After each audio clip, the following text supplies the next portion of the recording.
सवाल 8। विद्रोही कविता का भावार्थ स्पष्ट कीजिए, अथवा प्रतिपाद्य कवि ने किसे विद्रोही कहा है, इसकी चर्चा सदृष्टांत कीजिए। जवाब। प्रस्तावना। विद्रोही काव्य हिंदी साहित्य के प्रसिद्ध कवि श्री माखनलाल चतुर्वेदी की प्रख्यात कविता है। कवि ने वृक्ष एक छोटे से बीज को विद्रोही का प्रतीक बनाकर विद्रोही को संघर्षपूर्ण जीवन, आत्मबल एवं सेवा परायणता तथा परोपकार जैसे गुणों का चित्रण किया है।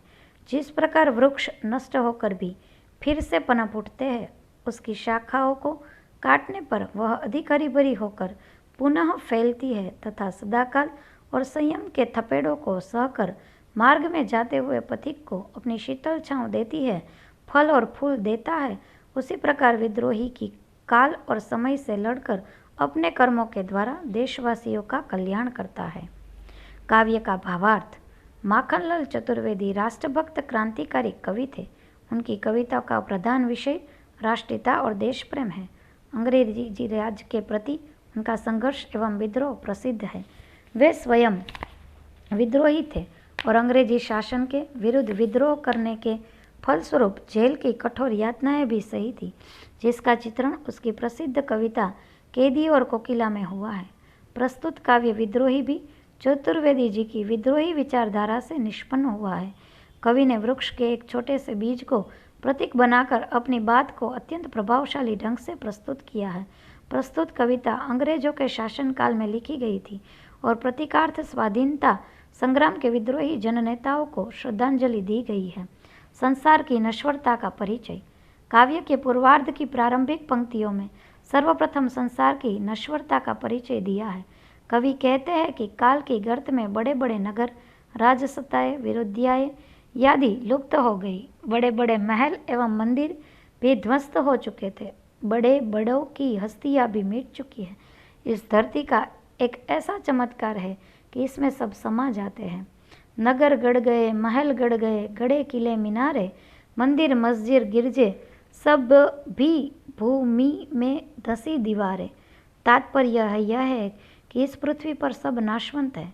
मानव के शव ही नहीं बल्कि देवताओं की मूर्तियां भी भूमि में समा गई है। कवि प्रखर शब्दों में कहता है कि इस भूमि पर वही टिक पाता है जो विनम्र है, परिवर्तनशील है, गयात्मक है, जो सत्ता, पद, प्रतिष्ठा एवं धन वैभव के घमंड में मत होते हैं। धरती उन्हें अपने में मिला देती है, अर्थात वे सब मिट्टी में मिलकर अपना अस्तित्व समाप्त कर देते हैं। कवि इस बात को चुनौती भरे स्वर में इस प्रकार से कहता है कि शक्तिहीन जो हुआ, कहीं बैठा भूख पर आसन मारे, खा जाते हैं उसको मिट्टी के ढेले हथियारे। गुलामी की पीड़ा। कवि शाश्वत एवं नश्वर के मुख्य कारणों के वर्णन के बाद गुलाम भारत में नई जवानी और जोश भरने का स्वर प्रबल करता है। कवि को इस बात की पीड़ा है कि हमारा देश गुलाम है। वह मातृभूमि का गौरवगान करते हुए कहता है कि जो वीर है, त्यागी है, मातृभूमि के लिए शीश चढ़ाने को तत्पर होते हैं, मातृभूमि उसी की होती है। धरती उसके लिए माता के समान है, किंतु जो विलास वैभव में डूबा हुआ है, मातृभूमि उसकी नहीं होती। ऐसे लोगों के हाथों से शासन भी चला जाता है। इनके महल दुश्मनों के हाथों ध्वस्त हो जाते हैं और वे केवल अतीत की निशानी बनकर रह जाते हैं। आने वाली पीढ़ी केवल इन भग्नावशेषों को देखती रहती है। कवि इस बात का प्रमाण प्रस्तुत करता हुआ कहता है कि बड़े बड़े महलों के महाराब के पत्थर नर्मदा नदी और आसपास के तालाबों में घाट के पत्थर के रूप में लगे हुए हैं। नर्मदा तट पर ही प्रसिद्ध ऐतिहासिक क्षेत्र मांडव का किला आज भूमि की धूल में दबा पड़ा है। पर्यटक आज उसे देखकर अपने आप को धन्य समझते हैं, पुण्यशाली मानते हैं। वहाँ का समस्त वैभव एवं भव्यता आज समाप्त हो चुके हैं। कवि अफसोस जताते हुए इस सत्य को इस प्रकार व्यक्त करते हैं।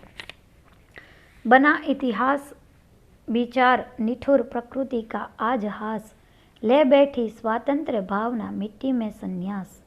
विद्रोही की ललकार। काव्य के मध्य भाग में कवि ने विद्रोही जनों का गुणगान किया है। अपनी बात की प्रभावशाली ढंग से प्रस्तुत करने के लिए कवि ने वृक्ष के छोटे से बीज को विद्रोही का प्रतीक बनाया है। बीज में वह अदम्य जीवन शक्ति होती है कि वह धरती का सीना चीरकर अपना अस्तित्व प्रकट करता है। कवि स्वयं बीज बनने की अदम्य इच्छा प्रकट करता है। किंतु एक मैं भी हूँ किसी वृक्ष का छोटा दाना, मुझको है महलों जैसा ही मिट्टी में मिल जाना। और वह बीज के समान अपार शक्ति पाकर धरती का सीना चीरकर बाहर आकर अपने अस्तित्व का परिचय देना चाहता है। किंतु लहराता हूँ मैं नभ पर शतिल मंद समीरे। कवि विद्रोही बनकर मातृभूमि के लिए अपने प्राणों का बलिदान देने के लिए तत्पर है, तो देशवासियों के लिए वह अपने निजी सुखों की परवाह न करके उन्हें सुखी बनाने को तत्पर है।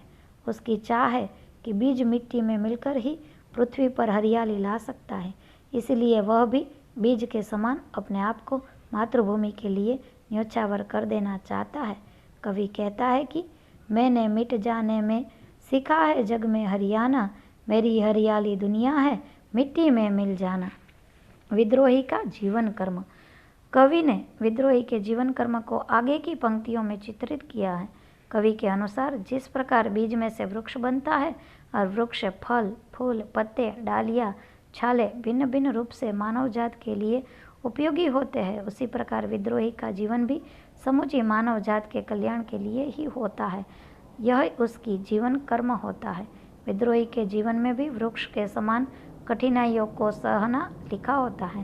वृक्ष आंधी, तूफान, कड़ी धूप, बारिश सब कुछ सहकर भी अविचल रहता है। उसी प्रकार विद्रोही भी उनके संघर्षों का सामना करता हुआ अपने कर्म क्षेत्र में अविचल खड़ा रहता है। विद्रोही को इस बात पर गौरव है, इसीलिए वह प्रसन्न होकर कहता है कि विद्रोही है हम, हमारे फलों में फूल आते हैं और हमारी कुर्बानी पर जड़ भी जीवन पाते हैं। दूसरों के लिए अपने सर्वस्व का त्याग कर देना ही विद्रोही का लक्ष्य होता है। यही उसका जीवन कर्म होता है। यहाँ तक कि उसे अपने विनाश पर भी गर्व होता है। विनाश में भी वह अपना सौभाग्य देखता है। विद्रोही सीखे विनाश पर नित सौभाग्य बसना।